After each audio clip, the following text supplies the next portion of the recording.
O povo tá querendo saber o seguinte, ó, na época do Lula eu comprava 2 sacos de feijão com o salário que eu tenho, hoje eu compro um só. Aí o povo vai fazer a matemática da pandemia, da liberdade de trabalho que foi tolhida.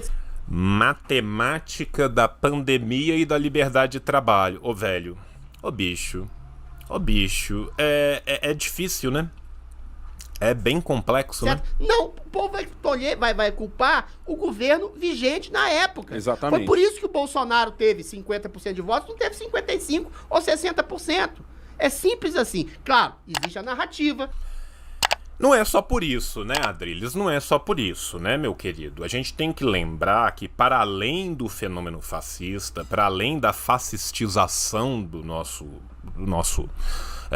campo político, a gente tem que pensar numa pequena coisa chamada desvio de verba, crimes administrativos, crimes contra o erário público, platinar o Código Eleitoral, comprar votos, né?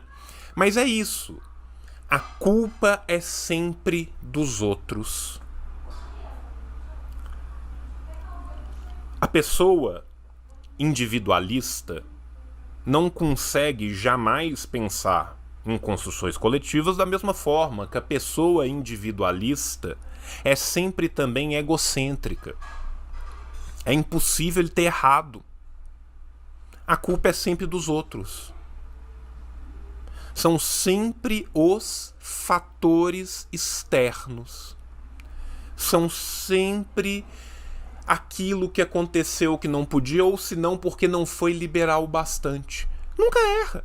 Da Globo, da mídia, que é super forte, que falou que o Bolsonaro é a Globo. A culpa é da Globo, que defendeu o processo ilegal que levou à eleição de Bolsonaro, que defendeu a parte técnica. Dica, gente. Nós, historiadores, temos um nome para a parte técnica de um governo fascista. Chama fascistas. Tá? Isso é uma dica importante para você ter guardada no seu coraçãozinho. O nome da parte técnica do nazismo é nazista. O nome da parte técnica do fascista, do fascismo, é fascista. Tá?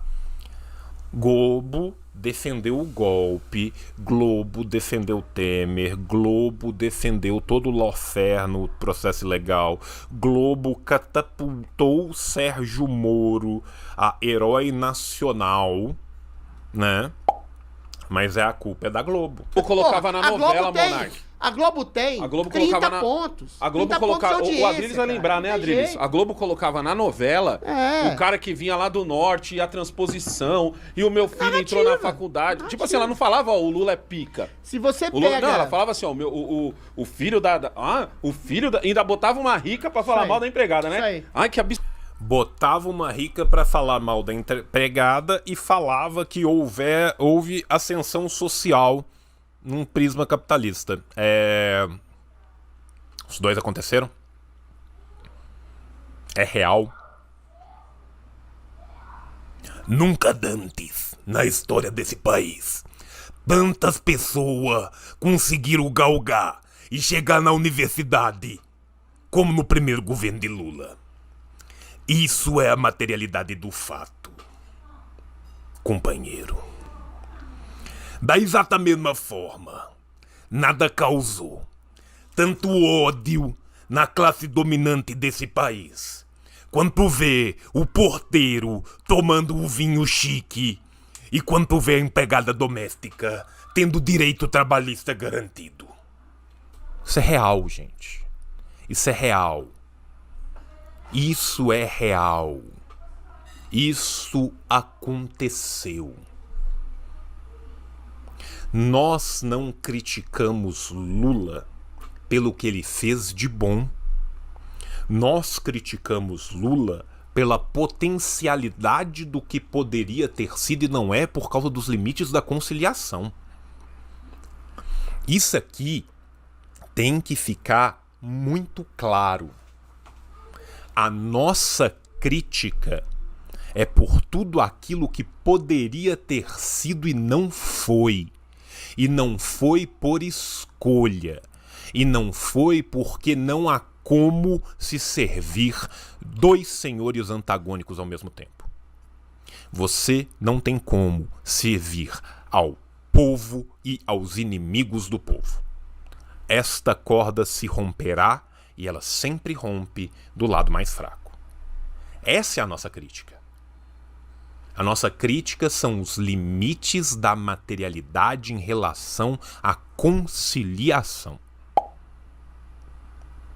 O que a gente está vendo aqui, né, com essa trupe de flagelados de Darwin falando, né, bilíngues, né, português e um rio de merda. Duas línguas ao mesmo tempo aqui. Devia vir bicolunado em legenda, né? O que nós estamos falando aqui não é idealista. Eles estão reclamando de algo que aconteceu. Por que aconteceu? Por quê? Porque para eles o que ofende do governo Lula não é a conciliação, não é o suposto desvio de verbas, não é ajudar empresário, não é dar lucro para banqueiro igual nunca deu. O que incomoda eles é o que caiu da mesa do banquete no chão. Este pessoal odeia o povo, odeia o brasileiro. Odeio. Odeia as massas. São inimigos do povo. É preciso que isso sempre fique muito claro. Esses são os nossos inimigos. Inimigos de classe, inimigos jurados do povo. Absurdo. Como assim? O filho da empregada entrou na faculdade. Quem tá assistindo, olha, que absurdo é o caralho. O meu filho também. Você tem uma ideia do poder da narrativa, é muito simples. É, mano, isso é louco. O Bolsonaro... Eu discordo de você. Isso não é uma narrativa. Esse ódio existe. Qualquer pessoa que veio de uma classe social mais baixa sabe o que é isso. Vou permitir aqui citar um amigo meu, Calebão, amigo meu, barbeiro. A irmã do Caleb entrou na faculdade durante o período do Lula, a irmã do Caleb é mais velha, se tornou advogada. Hoje em dia é uma advogada de sucesso. A mãe do Caleb é doméstica. Última vez que eu fui lá, o Caleb estava me contando, quase que com lágrima nos olhos, de um maluco playboy bolsonarista reacionário que estava lá reclamando de direito doméstico, de direito de empregada doméstica. E ele tendo que tancar e engolir pra dentro, porque ele não pode simplesmente agredir o maluco porque ele precisa de comer. 2022, tá? 2022. Beijo pro camarada, venceremos. Bolsonaro e o Lula são extremamente rejeitados. Os dois são extremamente rejeitados. A rejeição ao Lula é por uma realidade, é pelo que ele foi. Sim. Ladrão, corrupto, chefe de facção criminosa, amigo... Ladrão, corrupto, chefe de facção criminosa. Se você tira só isso, vira pras pessoas e fala assim: alguém está sendo chamado de ladrão, corrupto e chefe de facção criminosa. Brasil 2022. Quem?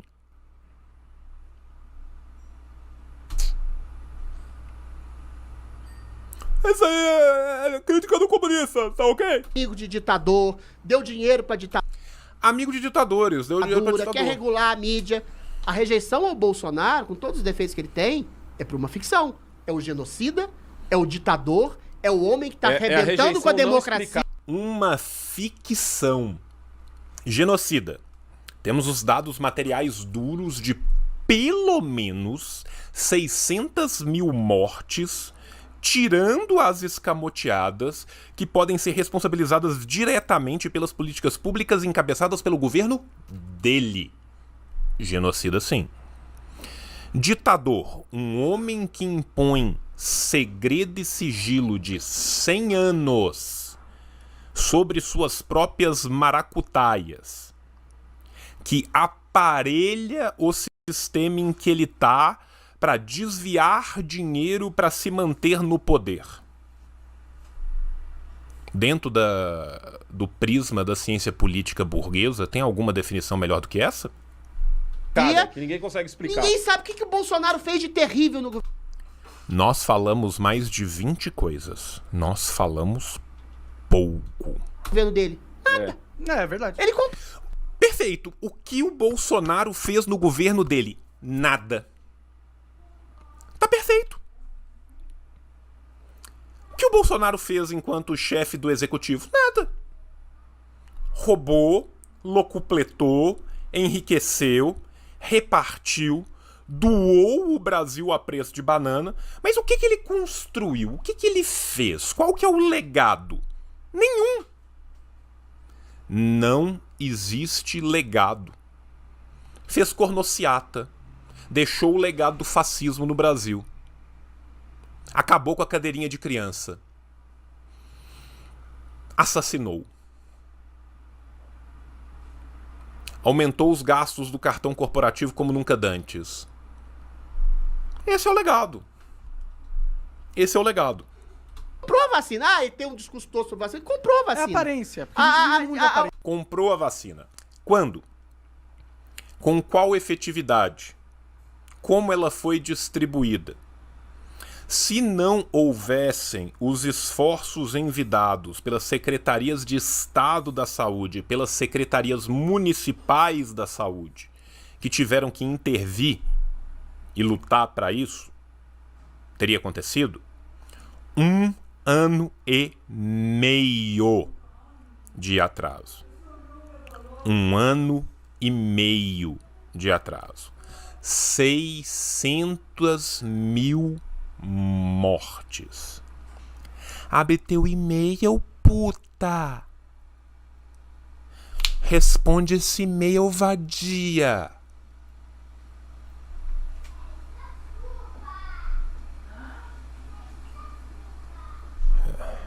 Difícil. A economia. Melhorou o emprego.